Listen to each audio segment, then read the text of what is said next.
రాష్ట్రంలో పట్టణాలకు పరిసరాలలో ఉండేటటువంటి చెరువులు కుంటలన్నీ కూడా ఏదైతున్నదో ఆక్రమణకు గురై వాటిని మట్టితో నింపి నిర్మాణాలు చేపట్టబడటంతో ఒకవైపు ఏదైతుందో చెరువులు కుంటలలో నీటి సామర్థ్యం తగ్గిపోయి భూగర్భ జల మట్టం తగ్గిపోవడంతో రైతాంగం ఇబ్బందులు ఎదుర్కొంటంతో పాటుగా మత్స్య పరిశ్రమపై ఆధారపడి ఉన్నటువంటి అంటే చేపల వృత్తిపై ఆధారపడి ఉన్నటువంటి గంగపుత్రులే కానీ మిత్రాజులే కానీ ఎవరే కానీ చెప్పండి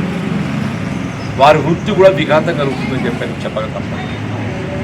అంటే రాష్ట్రంలో హైదరాబాద్ నగరంలో ప్రధానంగా గౌరవ ముఖ్యమంత్రి గారు ఏదైతుందో హైడ్రా ఏర్పాటుతోని వీళ్ళ ముంపు గురైనటువంటి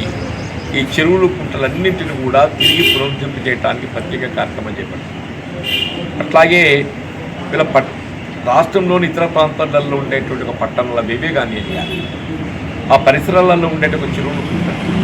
ఉదాహరణకు ఇవాళ జగిత్యాల జిల్లా కేంద్రం జగిత్యాల పట్టణానికి పరిసరాలలో ఇలా మోతే చెరువు ఉంది, మనకు తిమ్మాపూర్ రఘురామల కోట చెరువు ఉన్నది, ఉప్పారం చెరువు ఉన్నది, అట్లాగే ఇదే గోవిందపల్లి ఏదైతే తుమ్మలకు ఉంటున్నది, కండ్లపల్లి చెరువు ఉన్నది, చింతకుంట ఉన్నది. ఇవన్నీ కూడా ఏదైతున్నదో ఆక్రమణకు గురి కావడంతో నీటి నిల్వ సామర్థ్యం తగ్గిపోవడంతో పాటుగా ఇలా మత్స్య పరిశ్రమపై ఆధారపడ్డటువంటి ఒక గంగపుత్రుడు ప్రధానంగా అనేక ఇబ్బందులు ఎదుర్కొంటున్నారని చెప్పక తప్పదు. ఈరోజు జగిత్యాల మత్స్య పారిశ్రామిక సహకార సంఘంకి వెళ్ళి ఇలా జిల్లా ఫిషరీస్ అధ్యక్షుడైనటువంటి రజనీకాంత్ మరియు అట్లాగే వారి సహకార మిత్రులు అందరూ కూడా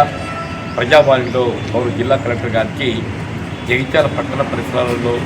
వీళ్ళ ఆక్రమణ గురవుతున్న చెరువులు కుంటలన్నీ కూడా FTL నిర్ధారణ చేసి అంటే ఫుల్ ట్యాంక్ లెవెల్ నిర్ధారణ చేసి బౌండరీస్ హద్దులు ఏర్పాటు చేసినట్టయితే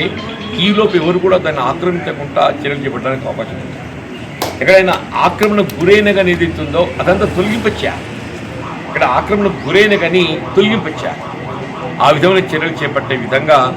నేను స్థానిక గౌరవ జిల్లా కలెక్టర్ గారిని ప్రత్యేకంగా విజ్ఞప్తి చేస్తాను.